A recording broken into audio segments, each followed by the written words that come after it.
Good afternoon. My name is Ray Uttenhove, and I have the pleasure of chairing the Women's Philanthropy Network. Welcome to our program today, Understanding the Impact of COVID-19 on Women. We're really grateful that you can be with us. WPN has a major goal of bringing our supporters together as activists and philanthropists to talk about the major issues that face women today. We began our educational series last fall with voting rights, and this summer we have been focused, or this spring and today, we're focused on the pandemic and what that has meant for all of us and how it's affecting our lives. I just want to alert you that we are preparing for our series that will follow in the fall, and your input is really important. You're going to get a survey after our program today, and we would love to hear back from you, both telling us about how you felt about our program on the pandemic and also ideas for next year. Gender equity is a major pillar of our work. And certainly, we are faced with so many issues over this last year and a half that raise the question of how women have been affected. We have an incredible panel today, and we are led by our Chair of Education, Kathy Henson, who is going to lead us in this discussion and also start by introducing our panelists. So Kathy, I'm going to turn the program to you. Thank you, Ray. I am delighted to end our year-long webinar series on such a high note with our panel today. I've got to tell you, I've learned so much just preparing for it and getting to know our panelists. We know it's been a year like no other, and the impact on working women, particularly women who are parents of school-aged children, has been particularly challenging. I want to introduce our panelists today, starting with Dr. Misty Heggeness, who's a principal economist and senior advisor for the U.S. Census Bureau, Kathy Colbenson, the president and CEO of Kris 180, and Dr. Kris Byron, the Meredith Lepley Women Lead Chair in the Robinson College of Business at Georgia State University. So ladies, thank you so much for joining us today. We have so much to cover, and all of you have been working women through this pandemic, so I know you each have personal stories to share also. But let's start by asking Dr. Heggeness to let us know how bad this year from hell has actually been for working women. So Misty, I turn it over to you and let you give us some stark, objective economic data to set the context for our discussion today. Great. Thank you, Kathy. Thank you for the opportunity to be here with all of you today to talk about what's been happening with women and work in the pandemic. So I have just a few slides that I wanted to share. Let me pull them up.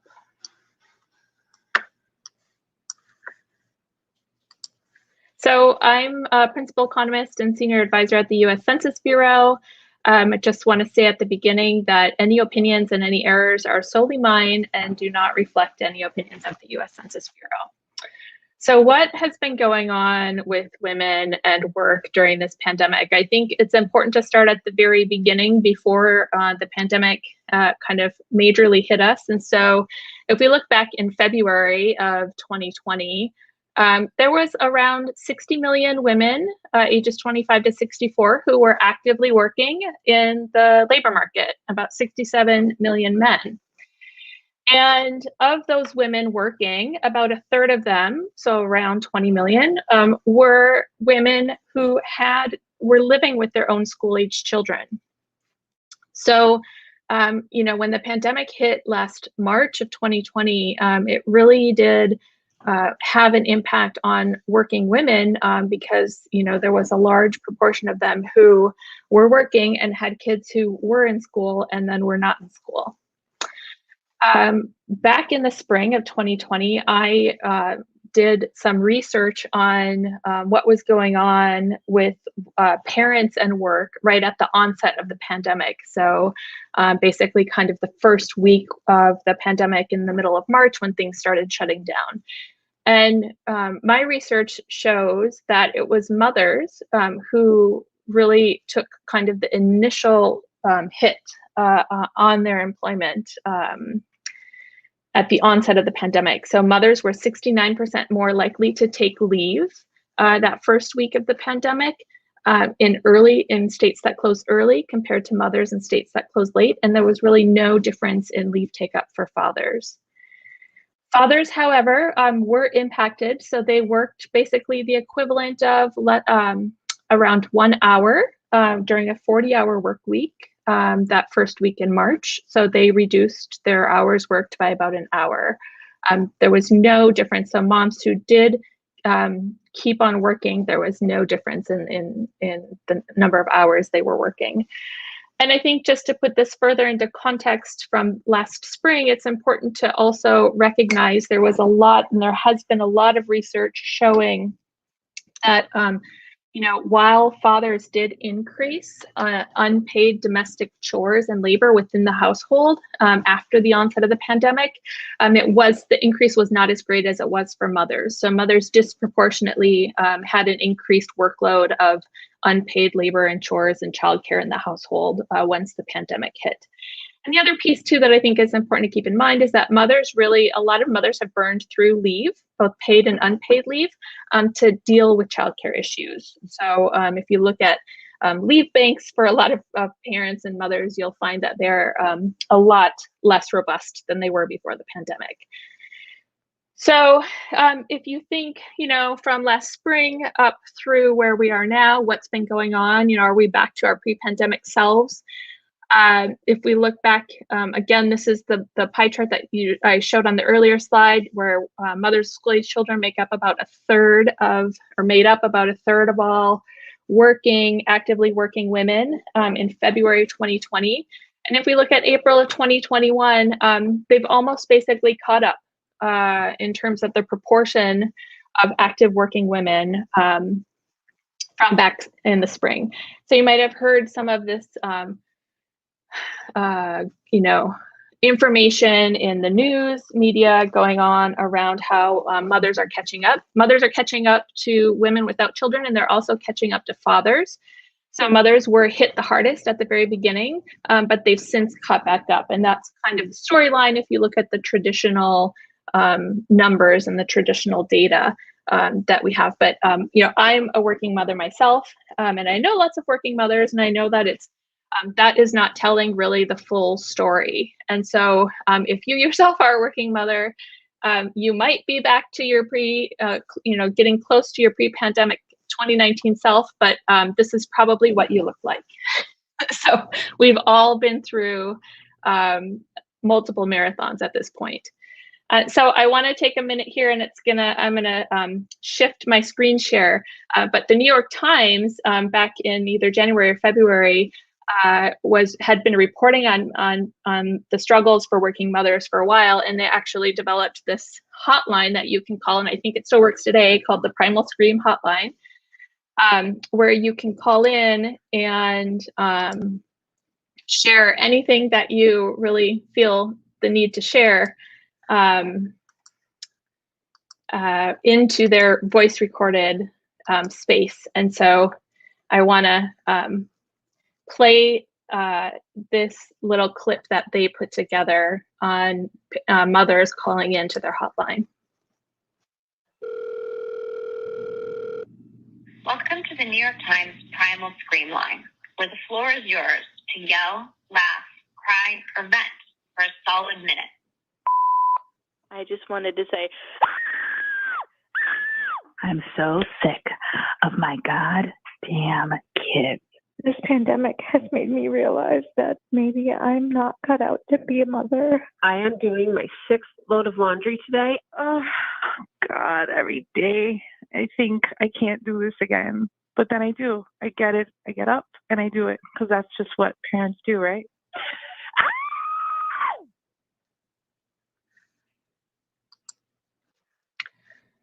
All right. Give me a second to go back to my PowerPoint slide here.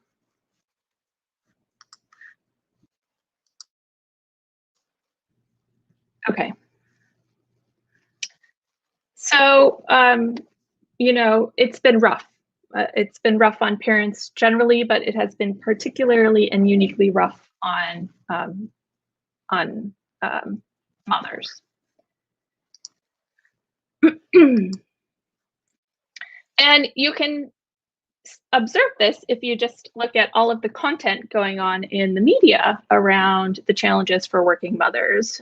So you have the Wall Street Journal talking about how working parents are hitting their coronavirus breaking point and paying for it, either through burning through leave or not being able to work. HuffPost wrote, COVID-19 is a rolling disaster for working mothers. Of course, the New York Times has had multiple reporting on this. NPR talks about the balance of living in your office from folks who were teleworking. And then more recently in The Atlantic, there was a story on professional women who are leaning out. So women who, have the ability to stop working if they choose because somebody else in their household is bringing in income, and some women are making this choice because it's all just too much for them.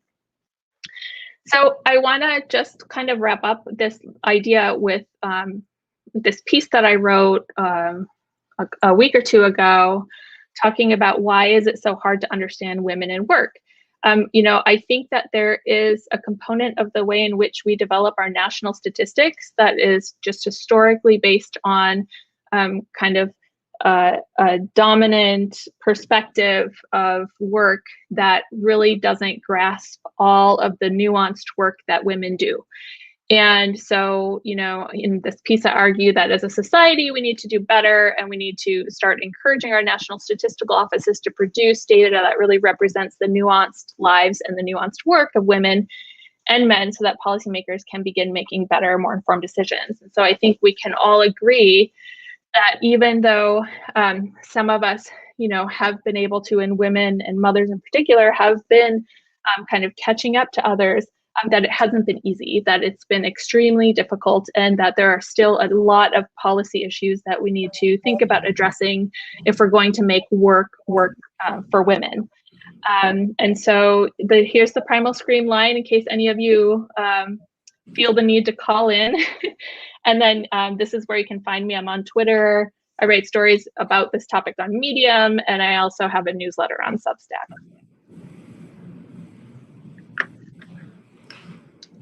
Thank you, Misty. I look forward during our panel discussion to follow up on some of these themes that you've raised, including, are there long-term career disadvantages to women due to what's happened? And are we going to invest in the care, early childhood care, elder care, to enable women to get back to the workforce and balance all those life work issues? So thank you for kind of laying out the issues for us. Thank you. Let me turn to introducing Kathy Colbenson, who, as president and CEO of Kris 180, will tell us a little bit about her organization, but what it was like to go from having 400 employees in the office to having 4 employees in the office and trying to juggle the work that your organization does. So Kathy, thank you for joining us, and I look forward to hearing your remarks. It's a real honor to be on this panel, and I want to say thank you for that. Kris 180 is a behavioral health organization that provides an array of services, including counseling, homes for children in foster care. We work with homeless youth and families. We provide behavioral health services to families in their own homes in the community. and have a host of partnerships where we work in, provide the behavioral health services and after school programs. So needless to say, we were tremendously impacted. And 74% of our workforce are women. And 75% of that number are either parents or caregivers. And I'm glad we're going to talk about the caregiver portion a little bit too later, because that also has had an impact. And I think to talk about the impact and the toll on our workforce, we first have to talk a little bit about the pandemic and the issues of social justice, because in 2020, we have all experienced a shared collective trauma that has become the water that we all swim in every single day. And coupled with that are the grief and the loss that go along with schools being closed, childcare centers being closed, not being able to see friends or family, businesses cut back, toilet paper shortages that impacted everyone, the fear of COVID, the political climate, and the loss of our rituals and routines. So that's the backdrop for everybody's experience. And then to top it off from a mental health perspective, we're already working with people who've experienced trauma, past trauma. It could be mental health issues, it could be domestic violence, abuse, and those are suffered regardless of socioeconomic levels or standings. But you add to that, a lot of the families and the children we serve and the women are dealing with poverty and housing instability, homelessness, food insecurity, the lack of electronics or even internet to help their children learn, and living doubled up. We worked with one family who had 12 people living in a 2-bedroom apartment. So there was a lack of privacy for therapy. And so our therapist could telework. So half of our workforce could telework and provide telecounseling, but the other half had to show up. And we had staff shortages. As I said, our workforce is primarily women. And they did experience the brunt of elder care as well as child care, and the stress of wanting to make sure their children were learning while they were receiving and helping the people who were impacted, who were our clients. So our therapist especially really struggled with the impact, the emotional and mental health toll of the pandemic, not only from receiving it from the people they were trying to help, because we were in 68 schools with school-based mental health,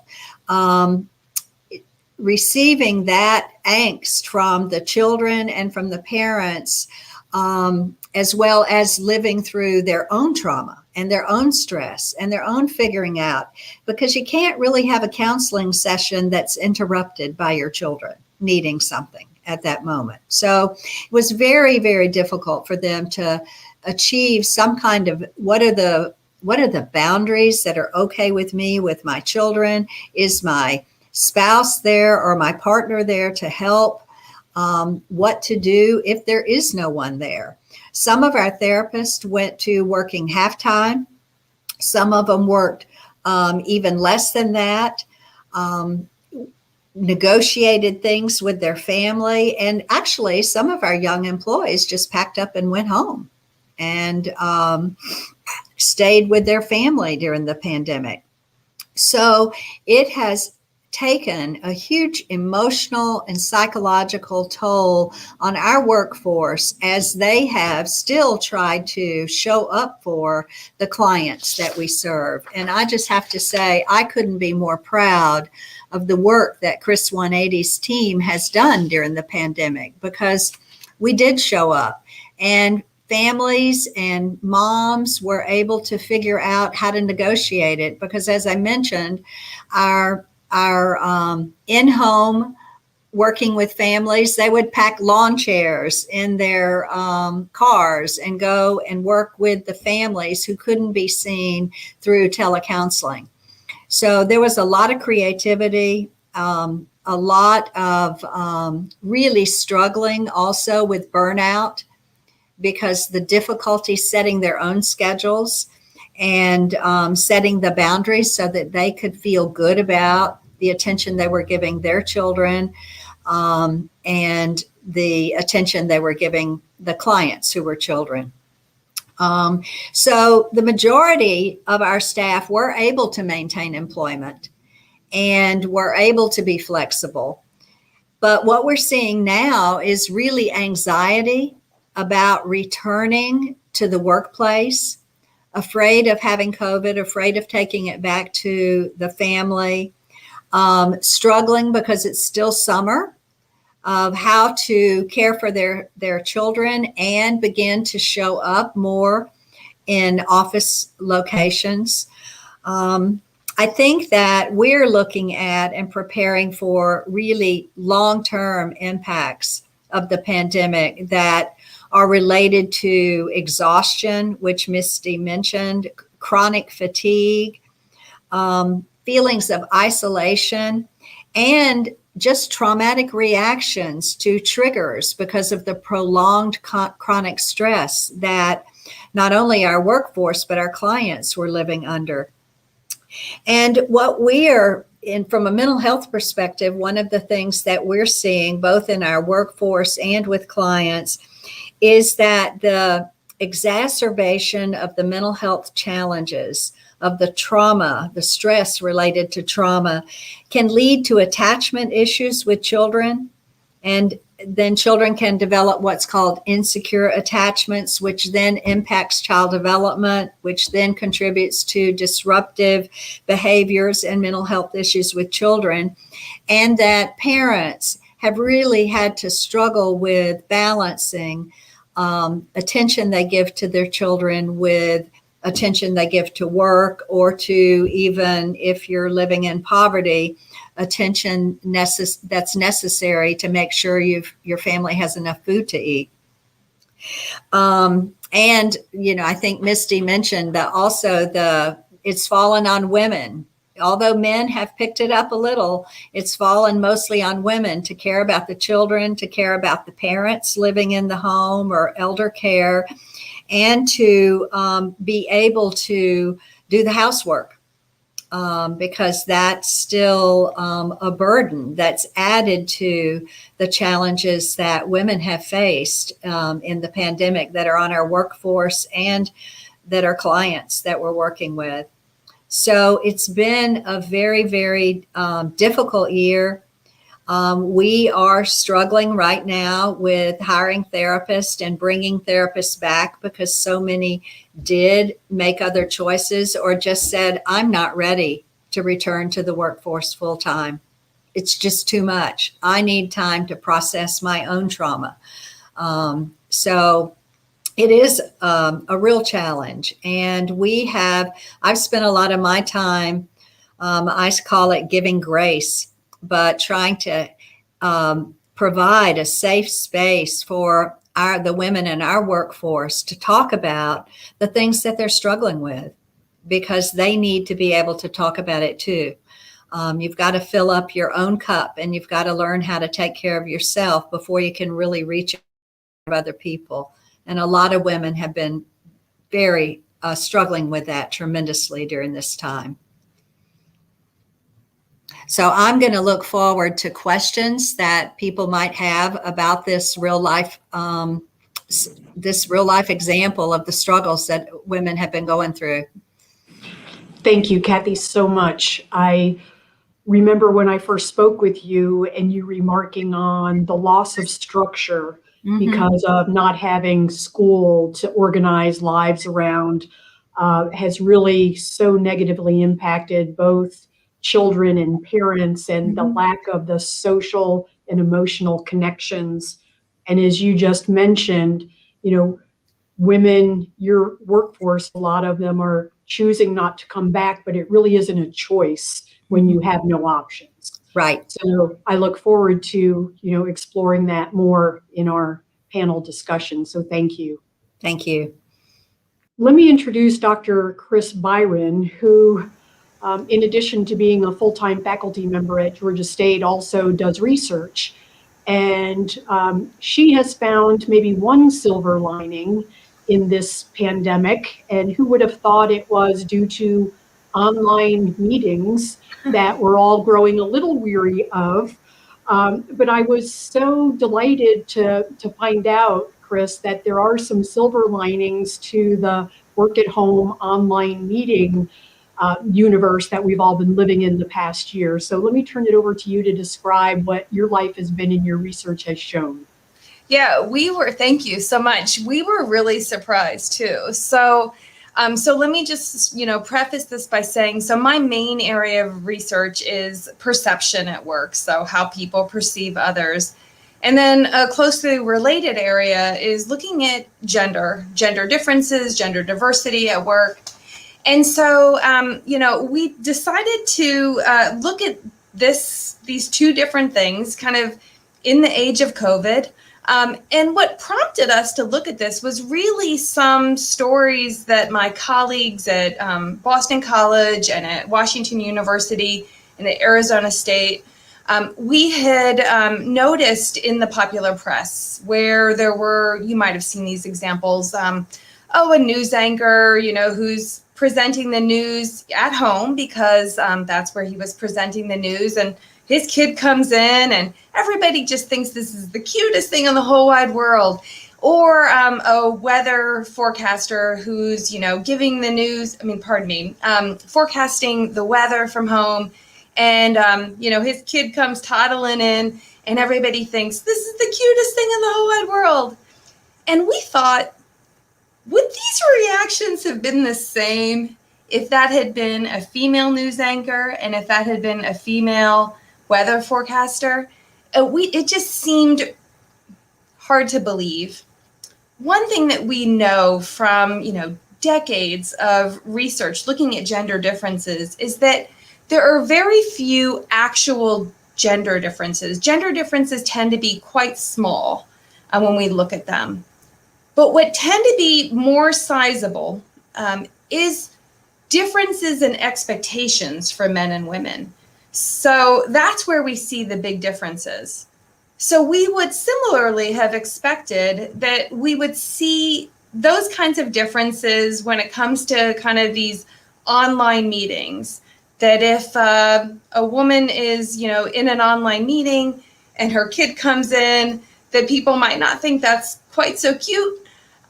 Or that if her dog starts barking, that people also might not think that that's quite so cute. We suspected that there might be these differing expectations because, again, there's just so much research showing that there are these pretty sizable differences in expectations for men and for women, both at home, but also at work and, of course, in other domains. And this, of course, has COVID relevance, had relevance to, what was going on in the world right then and right now, because so many professional women who were still working are having so many online meetings.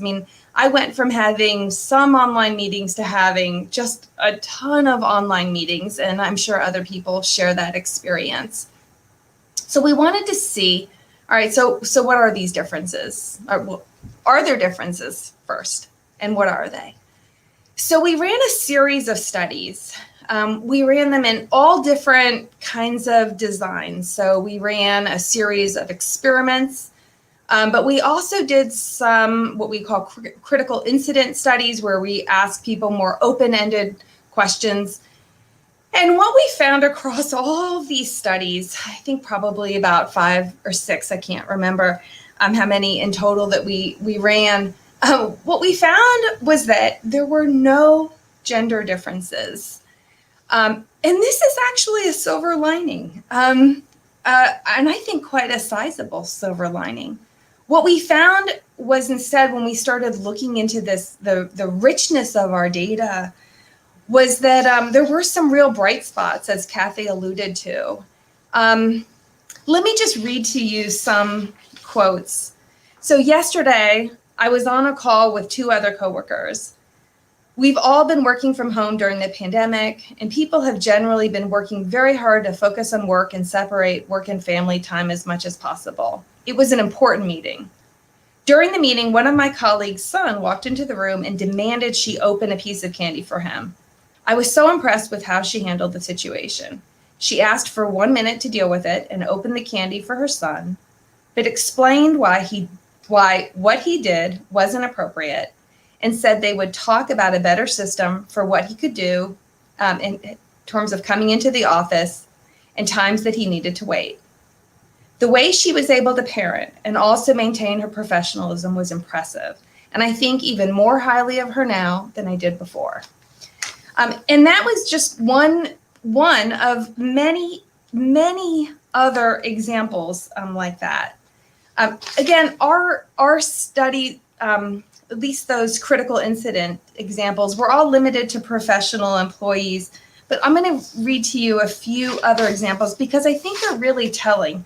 What we ended up finding was that these experiences were really humanizing for people.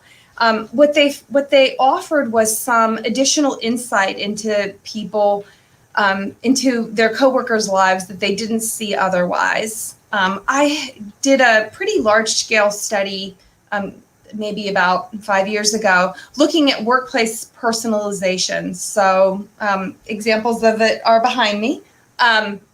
Meaning, so kind of, it's like diplomas, tchotchkes, other ways that people personalize their offices. And, there what we were finding was that personalization really oftentimes served as conversation starters. They were ways that allowed people to find out, oh, you have this interest, I have this interest too, and then it would start a conversation. Or that it was a way for someone to individuate, for them to show, this is how I'm different from other people. So I'm the office historian, or I'm the really organized one here. So there's something, or I'm the engineer on staff. There's something that's unique about me that's different from other people. But what we found in these particular sets of studies was something a little different, because it wasn't about similarities and differences, which is an important part of really portraying the self at work. But it was really about the extent to which employees saw their coworkers as kind of whole people. So humanizing means less like a machine and less like an animal. So meaning they have more, they're seen as having more emotion and as being a fuller, richer person. So I'll give you another example. My coworker was so calm and relaxed. This is after her 3-year-old son came in during the meeting singing. My coworker was so calm and relaxed, and her face just showed joy and appreciation while talking to her son. I know how frustrating it can be to work with so many distractions, so I was really touched by her demeanor. It was so nice to see our colleagues as parents, since we so often just see their work personas. We saw this also for men. So this is a slightly different example. So I could give you other examples of men and their children, but this is an example of a man interacting with a pet, but it's a very similar idea.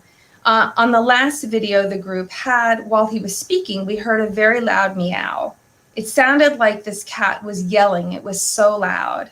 This burly, gruff man bent down, and when he sat back up, he was holding a very cute, fluffy kitten, like a baby, and he was talking to it like a baby and nuzzling faces with it. That was very unexpected. We all noticed by the amount of giggles.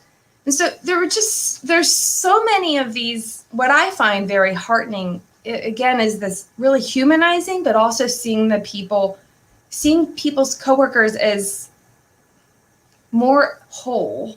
So you're seeing a window into your coworkers' lives that go beyond what you would normally see. Because what we normally bring to work is what we're calling these kind of curated self, right? So at work, you're seeing just really one side of me. I'm not going to You don't see me on my flip-flops. You don't see the whole me. You don't, right? And so, but if you're looking at me from my home office and seeing the interruptions, you might meet my dog or might meet my cat. You might see my husband. So you just get to see a better sense of what someone's home environment is like. I'm going to share one more quote that I think was also really good. I had a meeting with one of my mentors from home through Zoom. I knew she was married. What I didn't know was that she had 2 little kids who were actually twins. What I first heard in the background was one of the kids coming up to her wanting to show her a toy while being in the video call with me. It made me think that people also have a home side in which they seem more comfortable around their family and very loving, which is different from the focused, determined persona that they are at work. So again, it's this really cool insights that you get into your coworkers. And I think that's just, it was just this bright side of the pandemic that we weren't expecting to find, but we were able to, after we got some inkling of this, that we were able to replicate it in an additional series of studies using different methods. So just to summarize, we didn't find the gender differences in expectations that we were expecting, and that's a great news. But what we did find was this really great story for so many employees that that these kinds of insights that you're getting about your coworkers allows you to see a more full picture of them, and that can be very humanizing. Thank you, Kris. And let me follow up with a question we've gotten, and that is, how do you create personal space for your meetings when you're sharing your home with other family members who also need personal space for their online meetings? It's hard, isn't it? I mean, it's really hard. I think, everyone's going to have a different situation. I mean, sometimes I think it's about, scheduling it. I mean, right now I said to my husband, you're going to have to take the dog and the cat because I just do not want them. Particularly my cat is actually the one that's loud. My dog's pretty quiet, but I just didn't want them interrupting. So sometimes it's negotiating, when are things really important and you can't be interrupted. So negotiating that with someone else, because there probably are times where maybe you can be interrupted. But I don't know. I think different people's situations are going to vary a whole lot. It can be hard. Yeah, I've talked to some people who've had to go into the bathroom. Right. Or the closet. So, yeah. Right. And then I just enjoyed seeing Misty's dog walk behind you. I just have to say I like the animals and kids when they show up. But it is very hard depending on the space that you're living in. And, depending on the number of kids. And for me, depending on the number of animals. Right. So, yeah. Did any of you find that you would not participate if you didn't know you could be in a controlled space and be able to control the variables? I think my husband is one who's he'll do it anywhere, anytime, under any circumstances, but I am much more needing a quiet space with no distractions. And I just wondered if that's a male-female difference or just introvert-extrovert difference or whatever. for me, it depends. It depends on what the subject is, what the focus is required. It depends on, and if you're doing therapy, you really can't be interrupted. So it depends on the task to me. And who you're meeting with too. Mm-hmm. I mean, if I'm meeting with a close colleague, it's like anything goes, really. I mean, in some ways, I mean, we're going to be polite to each other and respect each other's time. But I think we're very forgiving of each other. Mm-hmm. And I think also, since doing this research, I think I'm much less uptight about this kind of stuff. I feel more, when I was teaching online, if like I would show them, like my dog's pretty big, so you can't see her now, but like during class, I'm like, hey guys, want to see my dog? And I showed her. And I'll tell you, on my teaching evaluations, I had multiple students say that that was like the highlight of their, I mean, maybe that says something more about how boring I am as a professor, but, but I like to think that it's just that they really got to see, like they're like, oh, you're professor, but like, they don't get to see me. But you're also human. Right. They got to find out that I was human, which I think was something that they really liked. Let me ask Yeah, one so more work from home question. You know, since it's now a continuum of home and office, and Kathy, you alluded to the fact that some people are anxious about going back full time. So what can we save? What are the good things we want to save about the work from home economy as we think about transitioning back to the workplace? For me, I think that sometimes you can focus more and get more done, depending on what your home is like. And it is causing us to think about what is the work that can be done at home and be done well, as opposed to what's the work that requires brainstorming, interaction, those kinds of things. So I will add, I mean, I do think, you know, if anything, this pandemic has really demonstrated the capability that we have as humans and how technology has advanced to, you know, create an ability for a lot of us to continue working even though we were trapped in our house. And there are folks who thrive in that environment. You know, I'm much more productive when I'm working from home because I don't have all of the distractions of the office. But for some other people, it's the reverse. They're much more productive when they're in the office. I should caveat that by saying I'm much more productive when I work from home and my children are away at school and my husband is off at the office. So, you know, I mean, I think it all, you know, there's variation there, and I think employers have become a little bit more flexible in kind of their thinking about how we get work done.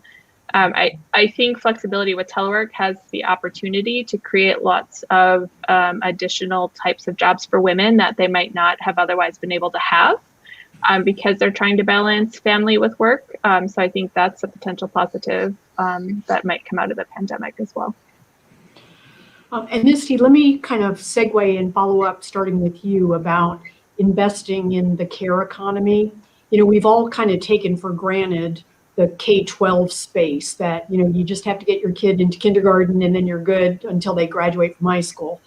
And what the pandemic shed light on is not only the disruption when that goes away, but there is no safety net in the 0 to 5 space or in the elder care space. And I see similarities between those two networks where, you know, it's a cobbled together hodgepodge of public, private, in-home centers, and the providers are barely making ends meet, and the consumers can barely pay what's being charged. So, you know, you talk a lot about infrastructure as not only roads and bridges, but accessible, affordable childcare and elder care so that women and other caretakers can work. Can you follow up on that a little bit and tell us what you see? Yeah. So, I mean, I do think it's rather unfortunate lately that this idea has been really politicized. But, you know, if anything, the pandemic has really shown us that opportunity for work is not equal for all. And the individuals within our society that carry a heavier burden of unpaid, invisible workloads, whether it's taking care of parents or taking care of children, really are at a disadvantage in terms of being able to fully engage in the economy and fully engage in paid work. And that, at the end of the day, really, really reduces economic growth and development. And so, you know, in so many ways, we're shooting ourselves in the foot as a society by not fully investing in some type of system that allows for affordable and accessible high quality care, both for our elders and for our little people. And I don't know why this is controversial, or, why it confuses me as to why this isn't just something that is a no-brainer that we should be investing in, but for whatever reason, it's not. And, I think the key here is that we need to really make it known and well-known and publicized that, we are hindering our own well-being for everybody in society by not creating systems that really support that type of infrastructure. Amen. Kathy, what did you see your employees struggling with both the child care and the elder care? That they didn't necessarily have the resources to be, if they were a single mom, they had to figure out, my assistant brought her son to work, and a relative, a close relative, but she was even worried about that, kept her infant daughter. And not every employer is able to do that. I saw people really struggle with that. A couple of therapists that I know actually stopped working to live at home to take care of their parents, and because they could live with their parents, and they would, had the parent not been ill, they would have continued to work. So there were just a number of situations like that where people had to make really hard choices that may impact their career long term, and that may not be easy to recover from. And it's something people shouldn't have to choose, because then we're in a politicized climate where, they just don't want to work. Well, that's not true. That wasn't true in any of the cases that, the needing to, and my dad had ALS several years ago and died. And I thought about during the pandemic, gosh, what would I have done if the caregivers who helped stayed with him while I was at work were not available because of the pandemic, or something had happened.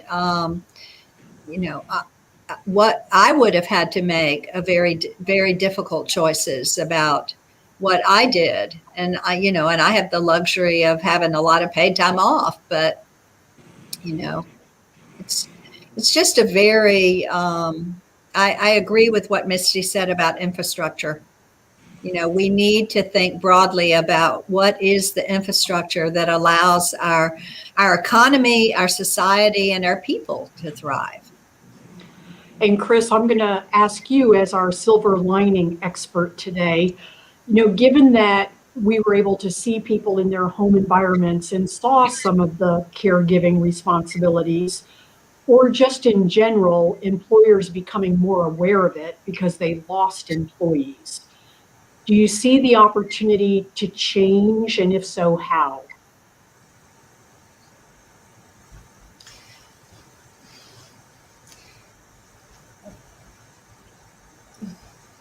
Can you ask your question again, please? I don't think I understood it. I'm so sorry. Well, as employers become more aware of, these obligations that their employees have now, that they didn't before, perhaps. Do you think that will drive change in corporate America or organizational America? I see. I gotcha. Okay. Yeah, that's a good question. I think, it would be helpful to the extent, I think this kind of goes back to what Misty said before. One thing that would really help is for people to stop seeing childcare or elder care as being a woman's issue, because it shouldn't be a woman's issue. It should be a people's issue. Before this call, I was joking. I said, oh, my husband's babysitting. But, my husband and I say stuff like that as jokes. To me, you're parenting, there's parents and then there's babysitters, but babysitters are not parents. And so these are not women's issues or men's issues. They're employees' issues. And the reason that probably that we don't get much traction for things like affordable, high quality childcare is because it's seen as a woman's issue. I mean, not to be super cynical, but I can be kind of cynical.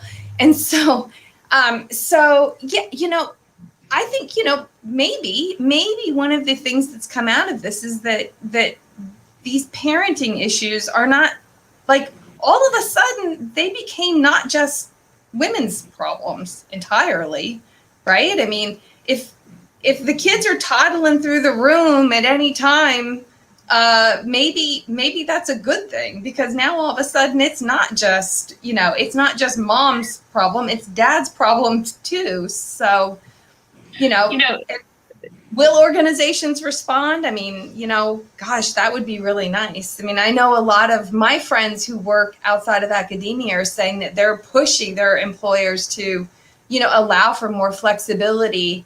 And, you know, that's a potential bright spot too, because a lot of people would prefer some flexibility to cut down on commuting times. I'm sorry, Misty, did you? Yeah, no, just to follow along with that, I mean, I totally agree with what you said. And I think, you know, the reason why potentially it hasn't been such a priority in the US enough to actually take action on it is, one, because, you know, we have these traditional norms and we think of the family as a private entity. And so therefore it's private problems. And so it doesn't require any type of systemic or, like, you know, employer intervention. And I think that one of the other reasons is because women lots of times, and I'm specifically speaking about myself, like I, you know, carried a huge burden when my kids were infants and toddlers, in terms of getting them to daycare, in terms of just, you know, pure running myself ragged, trying to keep my job and, you know, grow teeny tiny humans. And, you know, I think when women struggle with that, they feel like somehow they're personally failing. And it's not a personal failure. It is a system that is set up to, you know, not let you succeed. And I think the pandemic has really exposed that. And so, you know, one of my biggest fears is that we get out of this pandemic and women just make it just enough better that we kind of go back to the way things were. And I think that would be a huge, gigantic loss for all of us. You know, I think, you know, it's important to keep the momentum and convert this from a personal private failure issue to a systemic issue within our society that doesn't allow all of us an equal opportunity to work at our maximum potential. Mm-hmm. And let me follow up, Misty, on one thing you and I had talked about another time, and that is, and we know that, you know, the challenges run the gamut from the single parent to the two couple professional parents. But even at the, you know, most optimal circumstances, it's often the mom who's doing the scheduling and the thinking and the worrying and the ferrying. And it can be that the dad steps in to actually take Johnny to wherever, but mom has done all the thinking, the mental preparation. Yeah. Did you find that to be true? So I think there's been significant research on that. And recently there was a story in the New York Times about that, about the mental load on mothers. And Eve Rodsky has written a really good book called Fair Play that speaks specifically to that, the mental load, the additional mental load that women experience within the household for all of the, you know, unpaid domestic work that we engage in. And even if somebody else is taking up the slack, you know, we're still, like you said, they're organizing, they're structuring everything, and you know, maybe passing it off to somebody else to implement. But yeah, I mean, it really did.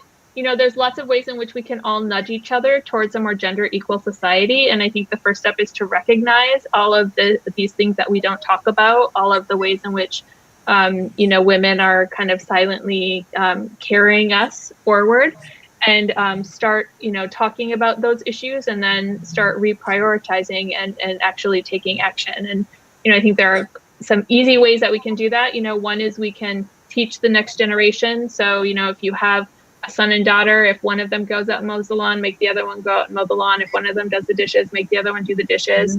I think employers can play a big role in nudging. Male executives that take leave for care set an enormous example within the organization that it's okay. I mean, we need to make it okay for men to be caregivers. And we need to kind of take the shame out of that, because I think a lot of times it's not that men don't want to step in, it's that we as a society have kind of told them that's not really where they belong. And I think that just hurts everybody. Well, ladies, let me wrap this up by asking each of you to comment on what are you looking forward to in terms of getting back to normal, and what do you hope to hold on to from this past year? So Kris, let me start with you, because I know you went from teaching in person to teaching solely online, and I guess you'll return to primarily in person, some online. What does that look like for you? Yeah, so let's see. So I guess I would say that is probably one thing I'm looking forward to, is not teaching solely online. That was a struggle. Teaching to the system couldn't handle having everyone's video on, so I had to ask everybody to, turn their videos off. So I was talking to nobody. So that was really not fun.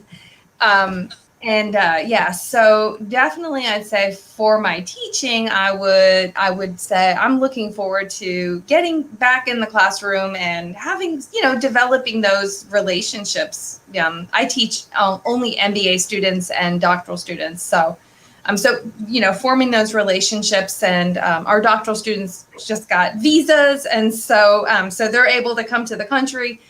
So this is, all fantastic news. I mean, things are just starting to open up, and that's fantastic. But I think what I'll miss out on, some of this, like Misty said, I mean, this ability to stay home and get so much work done has also been, something that I'll miss that some too. Okay, Kathy, what about you? I am so looking forward to brainstorming and feeling the energy in the room, because it's one of my favorite things to do, and being able to. I have a large staff, and being able to interact with people just on the fly, in the common spaces. And so I've missed the opportunity to connect with people with the small talk. And I've also missed hugs. I've missed that so badly. So those are the things I'll miss. I do, as much as I can't believe I'm even saying this, sometimes being able to meet with a large group that you can't pull together with a Zoom meeting is a good thing. We're going to keep doing town halls and all staff meetings virtually with a virtual component. That way people don't have to miss. So we're going to be doing some of that, but my eyeballs get really tired of Zoom, and they don't get tired with seeing people in person. So thank you. And Misty? So I am really looking forward to in-person conferences, to just hang out with only adults. I have avoided conferences this year because I just don't have the mental capability to do Zoom all day in conferences. So I'm really excited for that. And just in terms of one thing I wish I could keep, but it probably won't happen, is having all of my family around for lunches. My daughter went back to school like a month ago, and so then there was 3 of us around the table for lunch instead of 4, and it was awkward. And I realized how much additional dialogue and conversation our family has been having because of the pandemic, and that's, I guess, one of the silver linings of the pandemic. Mm-hmm. Ladies, on behalf of the Women's Philanthropy Network here at Georgia State, I thank you for sharing your time, your expertise, and your empathy with us today. It's been wonderful. So thank you so much. Thank you. Thank you. Thank you for having us.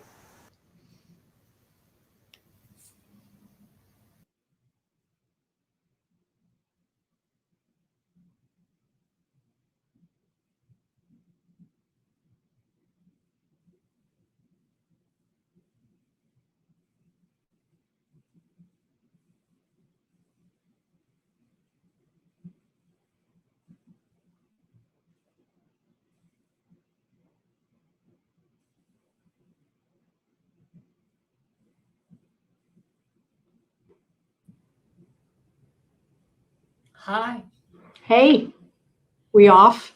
we're off.